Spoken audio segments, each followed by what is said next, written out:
We're going to speak to Rabbi Ari Rubin, who is the co-director of the Chabad Center for Jewish Life in North Queensland. He's also the first full-time rabbi to settle in North Queensland, although Jews have lived there for over 100 years.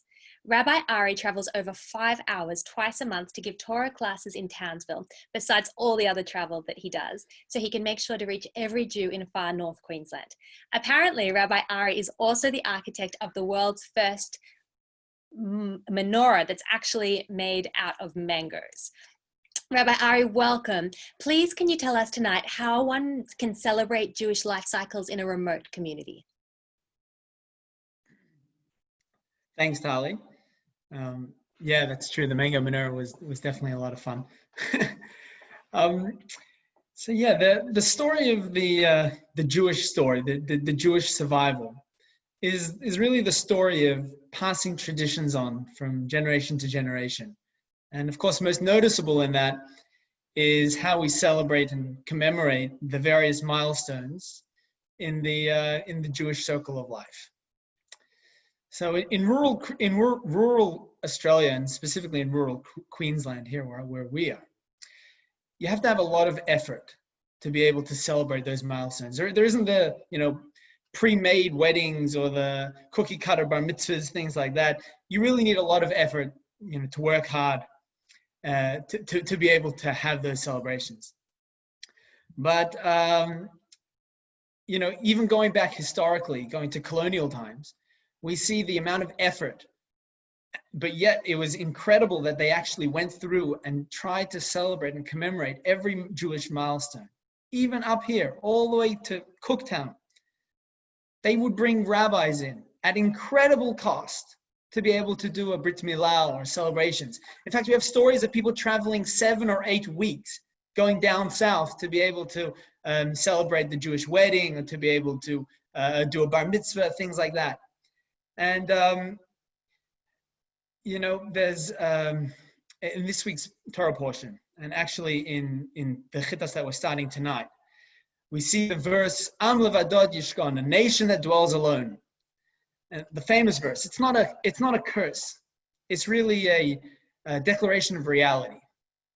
On the one hand, we all are, as Jews, spread out throughout the world. The thing that connects us is the fact that we're all doing the same customs. We're doing the same rituals. We're keeping the same mitzvot. We're doing the same Torah.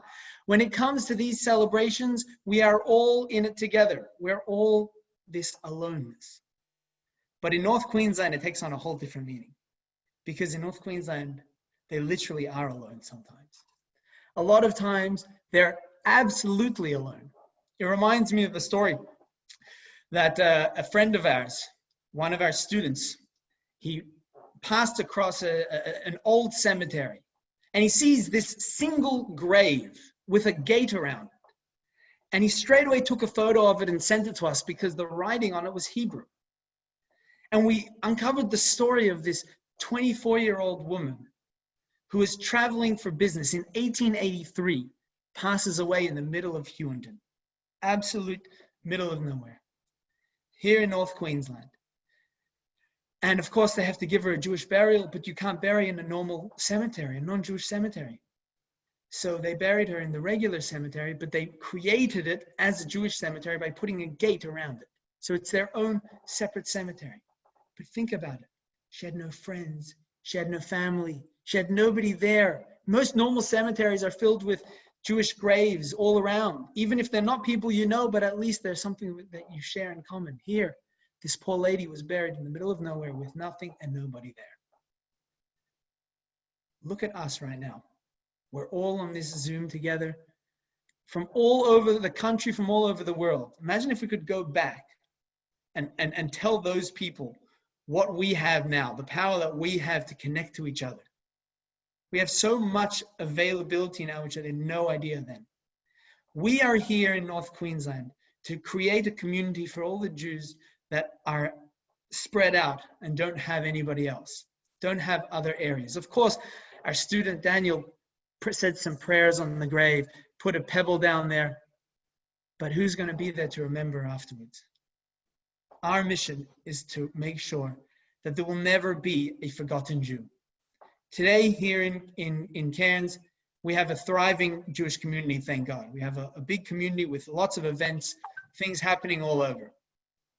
Just next week, this time next week, today next week, we have a family coming up from Bowen. They're traveling in the morning, 9 hours. They're going to come to us, do the bar mitzvah of their youngest son, and then stay the night, travel back the next day. We are here to make sure that there will not be any forgotten Jews, that the Jews, although they are alone in place and location, won't be alone in spirit and in through boundaries. When this family comes here to Cairns next week, they will not know a single other person in the place. We're the only people that they have a connection to. But yet, the community here are excited. They're looking forward. They're waiting for the bar mitzvah boy from Bowen to come so that he can read his portion of the Torah and that we can celebrate together. Why is that? Because we are all family. We are all one big family and we care about each other. Even if we never knew them, met them, we welcome them together, all together as one. Am levadod yishkon. We might be a nation that dwells alone, but we're a nation. We're a nation together. We are all in it together. We are all one. Please, God, we'll be able to continue in our mission to make sure that there will never be another forgotten Jew. Thanks, Tom. Thank you so much, Rabbi Ari, for making sure that there are no forgotten Jews and for the work you do. We'll all be thinking of the Bar Mitzvah boy this weekend, and I am excited to see pictures of your menorah and also what creative fruit you use for the next one. So I'll be waiting for that.